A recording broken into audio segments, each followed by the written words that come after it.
Shalom, shalom, que abuelos bendigan el nombre de Yahshua. Hoy vamos a continuar con Juan número 5. En este capítulo vamos a ver cómo Yahshua se está empezando a ser más conocido, a un punto de que ya los judíos lo identifican, ya saben quién es él, porque él ha hecho ciertas cosas, pero de una forma muy discreta, y apenas está como comenzando, o llamemos su carrera, su reconocimiento como Mashiach.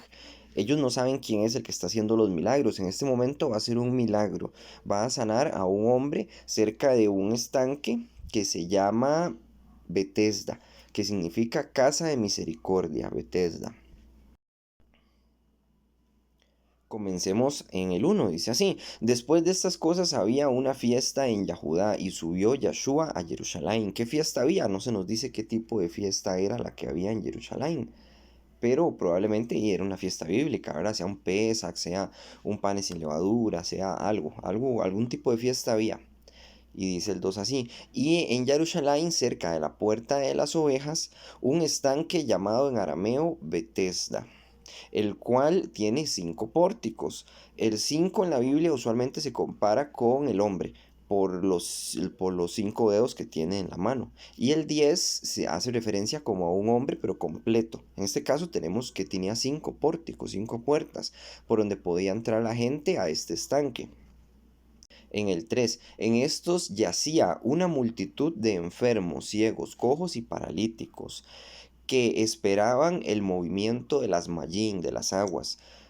En este momento hay un estanque. En este estanque dice que cada cierto tiempo había un ángel que tocaba las aguas y esas aguas se agitaban. Y el que se metía primero al estanque, después de que se agitaran las aguas, que ganaba la carrera, llamémosle, quedaba sano.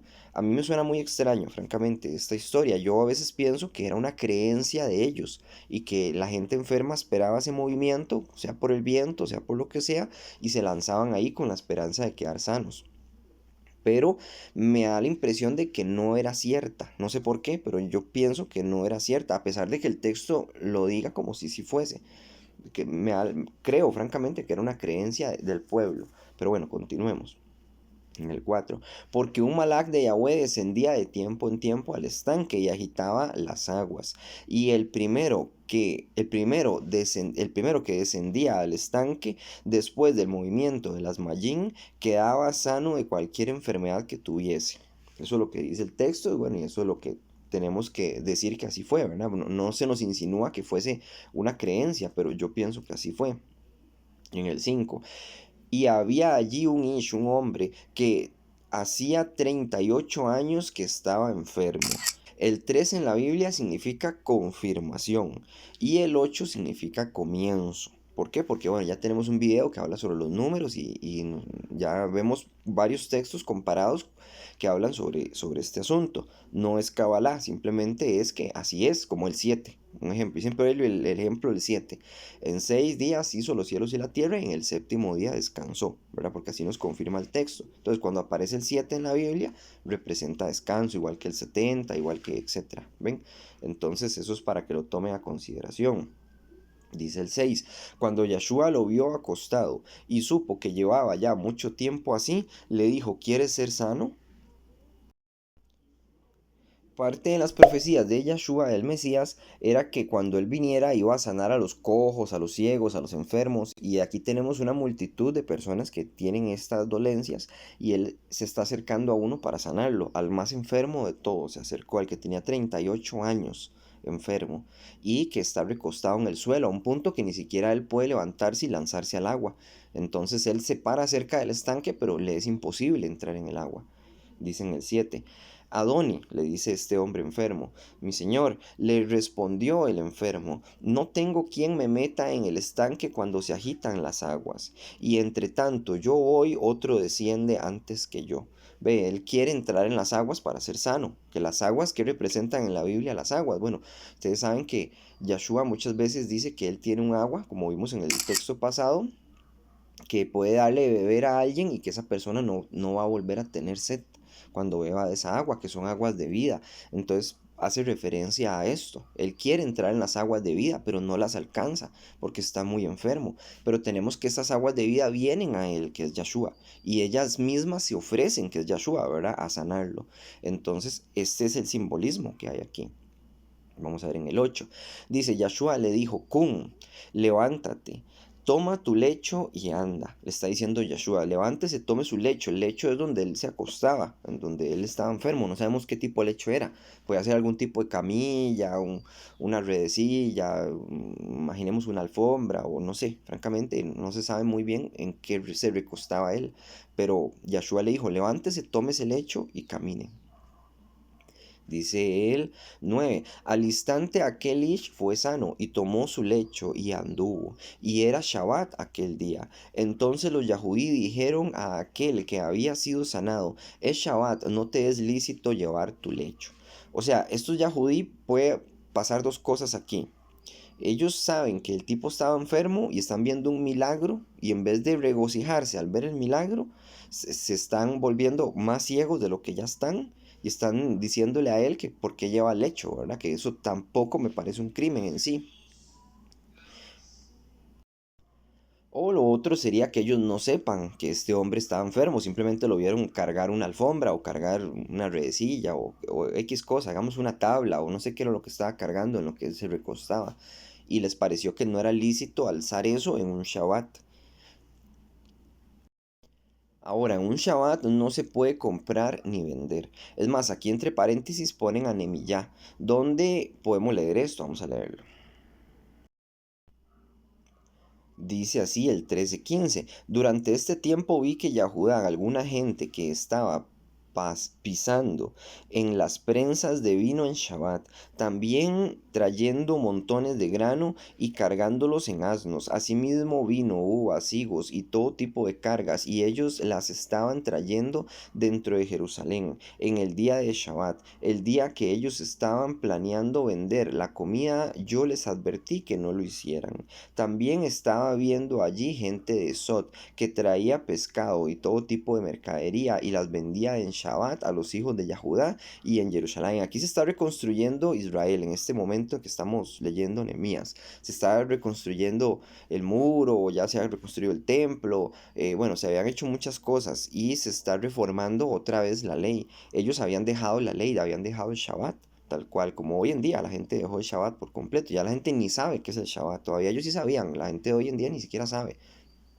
Entonces, Nehemías les va a prohibir y les va a cerrar las puertas para que las personas ya no vengan con cargas y no vendan higos ni vendan comida, etcétera, de lo que ellos tuviesen en ese momento, para que ya no se hicieran más negocios en ese día.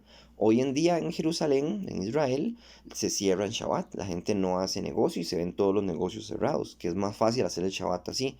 En el Shabbat no se puede ni comprar, ni vender, ni hacer negocios y preferiblemente no pensar ni siquiera en negocios, que a veces uno peca de eso, que piensa en un negocio, piensa en cómo va a resolver X cosa del día a día. Eso está prohibido en Shabbat y uno tiene que cumplir con los mandamientos de Yahweh, que es complejo en un mundo moderno, por supuesto, pero no es imposible, si se puede hacer. Regresando al texto, tenemos un hombre paralítico que estaba muy enfermo. Y este hombre que estaba muy enfermo, Yahshua lo sanó y le dijo, levántese y ande con su lecho. Entonces, hoy en día el cristianismo dice, como ese hombre anduvo con su lecho, yo puedo trabajar en Shabbat. No, él no está trabajando en Shabbat. Él no está cargando el lecho para ir a vender verduras, ni está cargando el lecho para ir a arar el campo, no. Él simplemente cargó donde él estaba. Y eso es un testimonio de que él estaba enfermo. Ese era el testimonio. Él lo conocían por estar enfermo desde hace 38 años. Las personas tuvieron que haberlo visto más de una vez ahí enfermo. Y ahora él caminaba y cargaba su lecho, pero él no estaba trabajando. Un ejemplo, yo estoy en Shabbat y yo ocupo sentarme en una mesa. Si yo corro la silla, ¿es violar el Shabbat? Les voy a preguntar. No, estoy corriendo la silla para sentarme en la silla, pero eso no significa que estoy violando el Shabbat. Un ejemplo, si yo quiero sentarme a tomarme una copa de vino en un atardecer, en un lugar cercano de por aquí, y yo llevo una silla y la pongo y me siento, y estoy ahí en Shabbat tomándome un vino, comiéndome algo, mirando el atardecer o leyendo con unos hermanos, imaginemos que se reúnen varios y varios llevan sillas para sentarse, ¿eso es violar el Shabbat? No, no es violar el Shabbat. El Shabbat es para descansar, sí. Mejor aún si usted estudia, pero no significa que usted no se pueda mover. O sea, que usted esté y no se pueda ni bañar, ni lavarse los dientes, que hay gente que piensa eso, locamente, claro está. que no pueda mover una silla, que no pueda ni siquiera correr las cobijas, que no pueda ni siquiera prender la luz del cuarto. Mucho cuidado porque esto que están diciendo los judíos ortodoxos es meterle mandamientos al mandamiento. O sea, el mandamiento es no trabajar, pero ellos le están metiendo más para, según ellos, santificar más el mandamiento, porque no es lo suficientemente santo. Y abuelo dio así, y ellos lo van a santificar más, según el judaísmo ortodoxo de hoy en día y de aquel entonces, que viene desde ahí. Entonces, él no está violando el Shabbat. Y Yahshua, al sanar a una persona en Shabbat, tampoco es violar el Shabbat, porque él está ayudando a alguien. Si usted va caminando por la calle y ve a alguien ahogándose, imaginemos que hay un río a un lado, se está ahogando, ¿usted violaría el Shabbat si lo salva? ¿Si le ayuda? No, eso no es trabajar, usted está salvando una vida. Y Yahshua está salvando una vida. Ese hombre está enfermo. Entonces, hay personas que cogen este texto, cristianos en especial, para hacer domingo. ¿Verdad? No hacen Shabbat, pero sí hacen domingo y el domingo no está en la Biblia y vea cómo tuercen las escrituras. Entonces, bueno, se los comento para que sepan. Continuemos ahora en el 11, dice, y les respondió, el que me sanó, él mismo me dijo, toma tu lecho y anda. O sea, este hombre que estaba enfermo le está diciendo a los judíos, a mí me vino a sanar a alguien y este que me sanó me dijo que tomara mi lecho y andara. Entonces yo le hago caso a él, porque él fue el que me sanó a mí, ustedes no me han sanado. Un ejemplo, ¿verdad? Es una forma de expresarlo. En el 12 dice, entonces le preguntaron, ¿quién es el que te dijo, toma tu lecho y anda? Ve a los judíos preocupados por este asunto y no maravillados porque se había sanado. En el 13, y el que había sido sanado no sabía quién fuese, porque Yahshua se había apartado de la gente que estaba en aquel lugar. Yahshua seguía siendo muy discreto en este momento, sanaba gente, hacía cosas buenas, predicaba, pero de una forma discreta. Ya Yahanan, Juan el Bautista, ya lo había presentado a él, ya había dicho que este era el Mashiach, y ya lo había bautizado en agua, que eso lo habíamos visto en capítulos anteriores. Pero aún así no se había dado a conocer tanto como se va a dar a conocer más adelante. Dice en el 14, después le halló Yahshua en Beit HaMishdash y le dijo, Jineni, has sido sanado, no peques más para que no te venga alguna cosa peor. Yahshua se vuelve a encontrar con este hombre que había estado enfermo y le dijo que tuviera cuidado en pecar, porque si pecaba se podía enfermar de una cosa peor. Vea que la causa de la mayoría de las enfermedades es el pecado. Hay casos en la Biblia donde no, donde vemos como ejemplo Job. Job, que era muy especial. Hay gente que dice, ¿por qué yo no soy como Job? Porque usted no vivía como Job. Usted no hacía las cosas que hacía Job, no era, ¿cómo se puede decir? No hacía las ayudas que hacía Job, que ayudaba a los pobres. Job oraba todo el tiempo, Job era esposo de una sola mujer. Ojo, ¿verdad? Porque a mí una vez me topé con un tipo que me dijo, yo puedo ser como Job, que estaba enfermo. Y le digo, no, no se lo dije así, por supuesto, pero es una persona que andaba con varias mujeres, que pues le gustaba tomar, que era un desorden, ¿verdad? Un desorden de persona. Esa persona X se enfermó. Ven, y hay personas que la enfermedad les viene o por pecado o les viene eh, o por otro motivo que uno desconoce, porque uno no sabe, la verdad, uno no es quien juzga, el que juzga es Yahweh. Entonces continuemos en el 15. Dice, el hombre se fue y dio aviso a los Yahudí que Yahshua era el que le había sanado. Después de que Yahshua le dijo, tenga cuidado con pecar, él se fue y le dijo a los judíos. Pero no se sabe si fue y le dijo con mala intención o le dijo con buena intención, después de que lo había sanado, ¿verdad? No sabe, no se sabe porque no se explica, pero probablemente con mala intención porque los judíos querían ir detrás de Yahshua.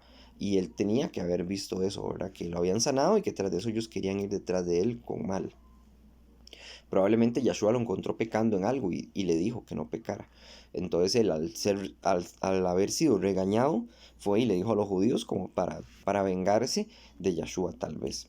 En el 16, y por esta causa los Yahudí perseguían a Yahshua y procuraban matarle, porque hacía estas cosas en Shabbat. Ve, ellos querían matar a Yahshua porque él hacía estas cosas en Shabbat, que qué era sanar a la gente en Shabbat, que nada que ver.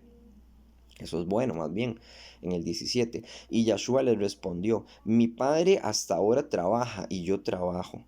Ok, aquí va a ser una pausa. La gente toma este pedacito de texto, el 17, y dice, mi padre hasta ahora trabajo, entonces yo trabajo en Shabbat. Y se van a trabajar y van a vender productos y van a trabajar en sus negocios X, ¿verdad? Entonces les parece una gran gracia tomar un texto y sacarlo de contexto y olvidar todos los demás textos como el texto de los 10 mandamientos, donde dice el cuarto mandamiento que no hay que trabajar en Shabbat. Ahí está. No lo digo yo, lo dice el texto. Y ellos agarran un texto y lo deforman todo y ellos dicen, esto es suficiente. Y se les olvida todo lo demás. Aparte de que Yahshua no está trabajando en recoger cosecha, ni está trabajando en cavar un pozo, no. Yahshua está trabajando en sanar personas, que es diferente. Y la gente saca el texto de contexto. Curiosamente aquí ponen Bereshit, donde Yahweh mismo, en Bereshit, en Génesis 2:3, dice que hizo los cielos y la tierra en el sexto día, en el séptimo descansó. Yo no sé si lo ponen con mala intención, para sacar de nuevo de contexto el texto, o lo ponen con, no sé, con qué tipo de intención, porque esto es igual es sacar el texto de contexto, ¿verdad? Donde dice que Yahweh puso el Shabbat y que descansó, pero aquí dice que Yahshua no, que hasta ahora hoy trabaja. Hay un texto bíblico, que ahí se los pongo, donde dice que Yahweh es el que vigila a Israel y que él nunca descansa. ¿Ven? Entonces por eso Yahshua tal vez está diciendo esto también, que mi padre hasta hoy trabaja, porque Yahweh no descansa en Shabbat. El Shabbat es para el hombre. O sea, Yahweh descansó en Shabbat, sí, hizo los cielos y la tierra y descansó el séptimo día. Pero eso no significa que Yahweh deje a su pueblo desprotegido todo ese lapso de tiempo. El Shabbat no es un tiempo en el que Yahweh se olvida de su gente. Yahweh trabaja, está pendiente de Israel. Dice en el 18. Por esto los Yahudí aún más procuraban matarle, porque no solo quebrantaba el Shabbat según ellos, pero no lo quebrantaba.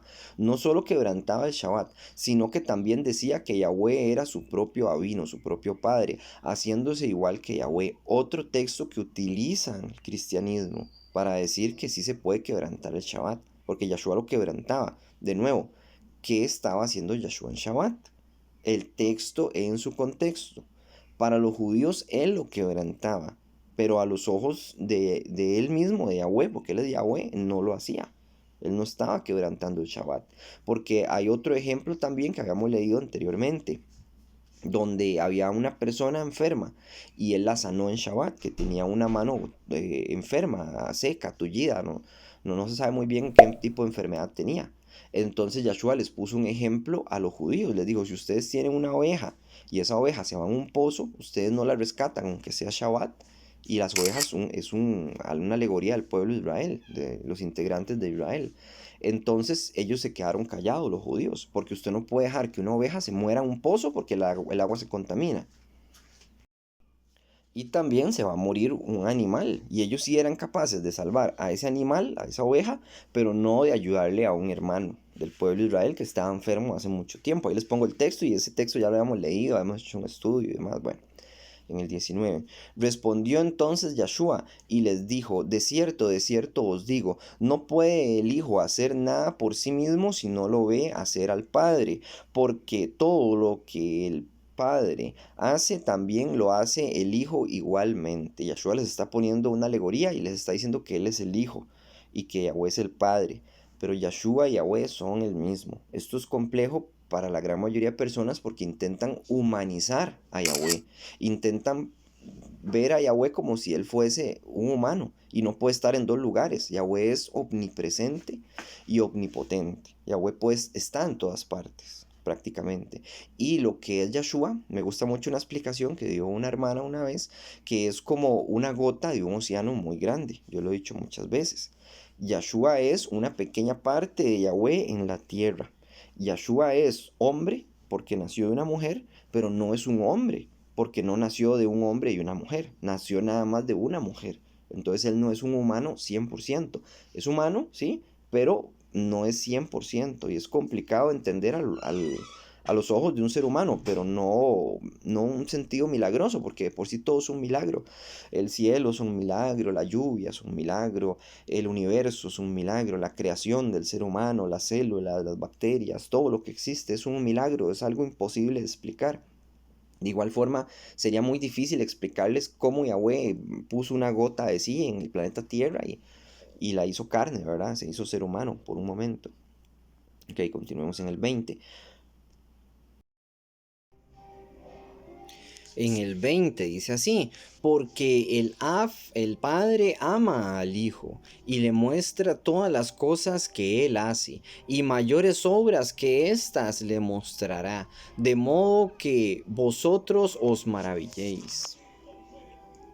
En el 21, porque como el Padre levanta a los metín, a los muertos, y les da vida, asimismo el Hijo los que quiere da vida. Yahshua está diciendo, el Padre tiene el poder para levantar de los muertos. Esta es la promesa de Yahweh, que todos van a morir. Sí, es verdad, todos vamos a morir, pero Yahweh nos va a resucitar de la muerte. Unos, recuerden, para resurrección de vida y otros para resurrección de muerte. Resurrección de vida, la tierra prometida, resurrección de muerte, el infierno. Que sí, el infierno sí existe. Y la resurrección de los muertos también. Entonces, Yahshua está diciendo que Él es igual al Padre en este sentido, porque Él puede darle vida a quien Él quiere. Así como sanó a ese hombre que estaba inmovilizado, enfermo desde hace 31 años. 38 años, perdón. En el 22, porque el Padre a nadie juzga, sino que todo el juicio se lo dio al Hijo. Vea lo que está diciendo, el Padre no va a juzgar, el que va a juzgar va a ser Yahshua mismo, Él va a ser el que va a juzgar. Aún así, nosotros leemos textos donde se dice que Yahweh es el que juzga a Israel. Y es verdad, es que Yahshua y Yahweh son el mismo. Eso es lo que está sucediendo y que se da mucha confusión.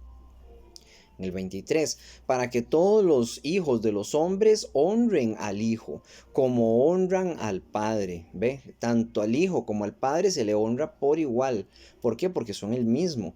Dice, el que no honra al Hijo no honra al Padre que le envió.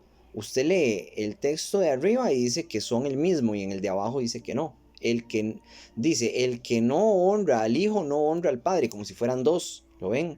Pero aquí arriba es como si fuese uno, para que todos los hijos de los hombres, Bené y Adán, honren al Hijo como honran al Padre. Recuerden que Yahweh dijo que Él no daba su honra a nadie le da su honra. Entonces, ¿cómo se la da al Hijo? ¿Y acaso nosotros no somos hijos de Yahweh también? Toda la creación es hija de Yahweh, toda la creación, las plantas, los animales, todos son hijos de Yahweh. Pero este hijo unigénito, este hijo que es mencionado tantas veces como el Mashiach, es algo más que un hijo. Y es Yahweh mismo. Esto es algo que la gente no entiende o no quiere comprender, no sé por qué. Dice el 24, amén, amén os digo. Eso es como decir, se los aseguro. El que oye mi palabra y cree al que me envió, tiene vida eterna. No vendrá a la condenación de Yahweh, es lo que quiere decir, mas ha pasado de la muerte a la vida. Amén, amén os digo, aquí lo vuelve a asegurar. Así se los digo, 2 veces se los está asegurando. Os digo, viene la hora, y la hora es cuando los muertos oirán la voz del Hijo de Elohim, del Ben Ha Elohim, y los que la oyeren vivirán. O sea, está diciendo que el que oye la voz del Mesías, esos van a vivir, los muertos. Todos los muertos van a vivir, tanto buenos como malos. La cosa es que unos, como les expliqué antes, van a vivir para el mal, más bien, o sea, van a morir, ¿no? Va a ser una vida, una nueva vida que se va a sentir pues muy mal y van a sentir pavor al estar enfrente de Yahweh y del juicio que viene.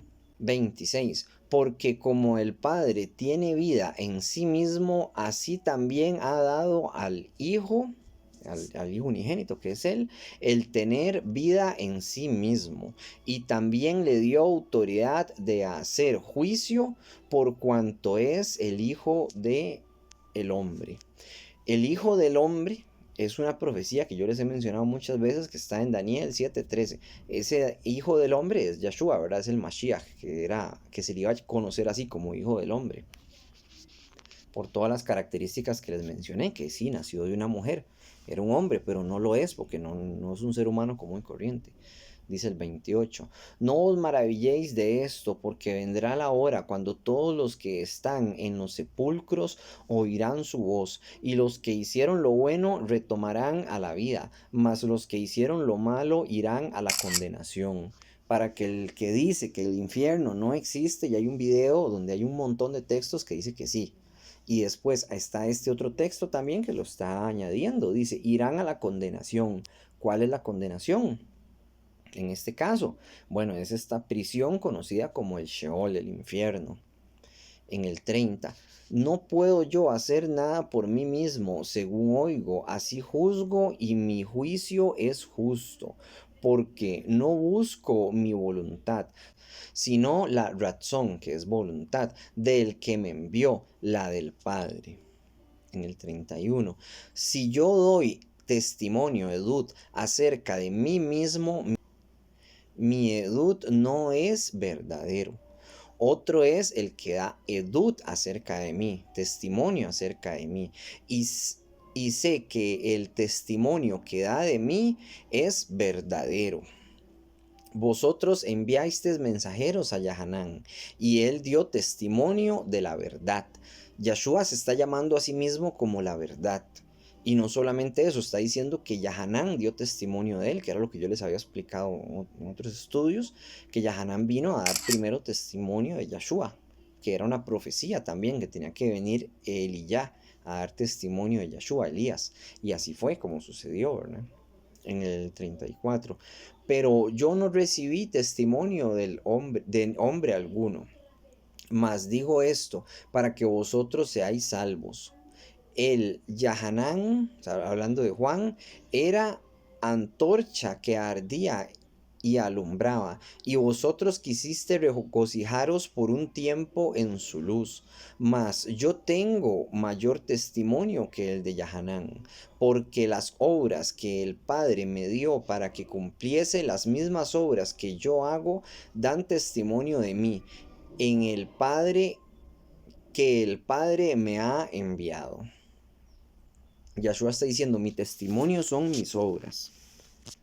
En el 37, también el Padre que me envió ha dado testimonio de mí. Nunca habéis oído su voz, ni habéis visto su aspecto, su maret. Curioso, Yahshua está diciendo, ustedes no han escuchado la voz de Yahweh, ni han visto su aspecto, pero Él ha dado testimonio de mí. ¿Cómo lo ha dado? Vamos a leer cómo lo ha dado. Dice en el 38, ni tenés su dabar morando en vosotros, ni tenés su palabra morando en ustedes. Le está diciendo a los judíos, ustedes leen la Torá, pero no moran ustedes no han escuchado su palabra, no han visto su rostro. Yahshua está diciendo, yo sí vi su rostro, yo sí vivo en la Torá, es diferente. Entonces dice que la Torá no vive en ellos, ni tenéis su dabar morando en vosotros, porque a quien Él envió vosotros no creéis.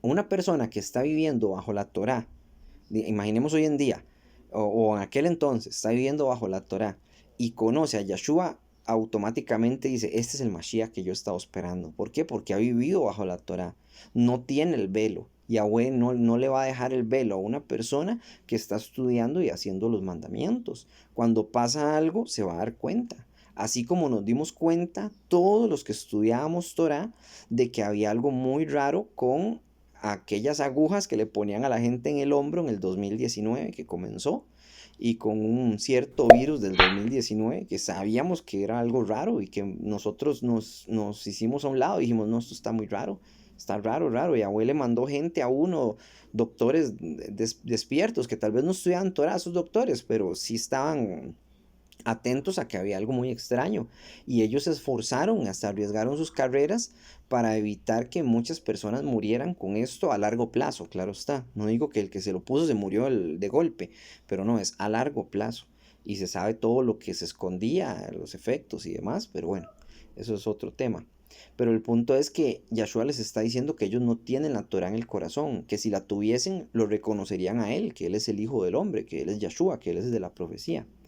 En el 39, escudriñad las escrituras, esto se refiere al Tanakh, a la Torá, porque a vosotros os parece que en ellas tenéis vida eterna, y en ellas son las que dan testimonio de mí.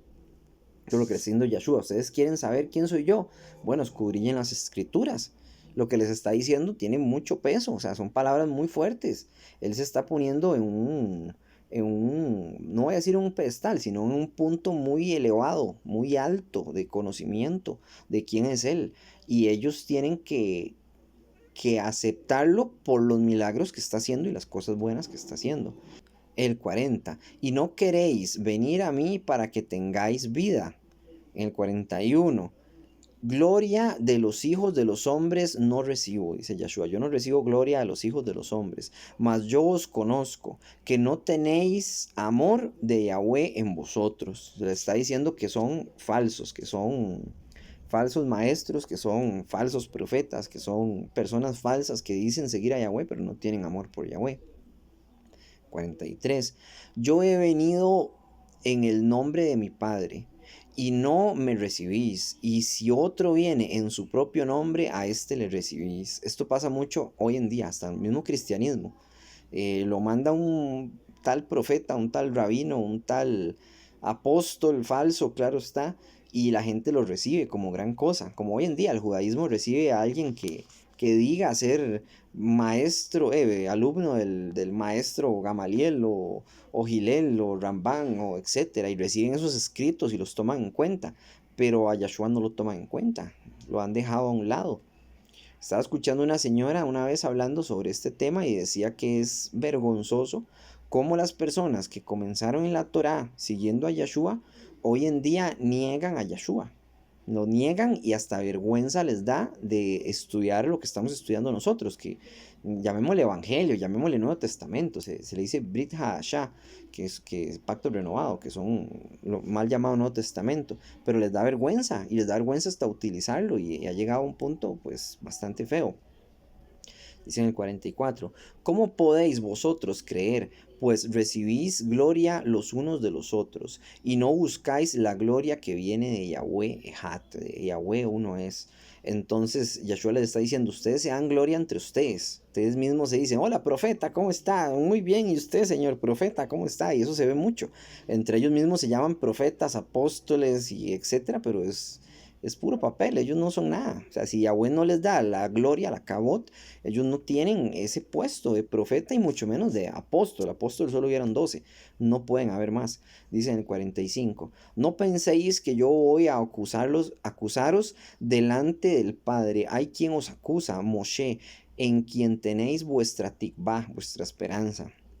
Yahshua les está diciendo, usted quiere que yo lo acuse en frente de Yahweh, no es necesario. El mismo Moisés los va a acusar porque ustedes no están haciendo la Torah. En el 46 dice, porque si creéis a Moisés, me creerías a mí, porque de mí escribió él. Yahshua está diciendo, Moisés profetizó mi venida y ustedes no me están viendo que estoy aquí y las cosas que estoy haciendo, como hemos visto en otros tantos textos. 47. Pero si no creéis en lo que él escribió en su Kitbei HaKodesh, no creeréis en mis palabras. Y ahí termina el texto. Este fue uno de los primeros confrontamientos que ha tenido Yahshua con los judíos ortodoxos, se está dando a conocer y va a venir a hacer todo lo que todo lo que ya conocemos, ¿verdad? Toda la historia, la crucifixión y todo lo que nos depara por leer. Pero siempre es bueno analizarlo y ver qué sucedió y qué esconden todos estos textos. Por el momento yo me despido, que Yahweh los bendiga en el nombre de Yahshua, Shalom Ugrahot, paz y bendiciones.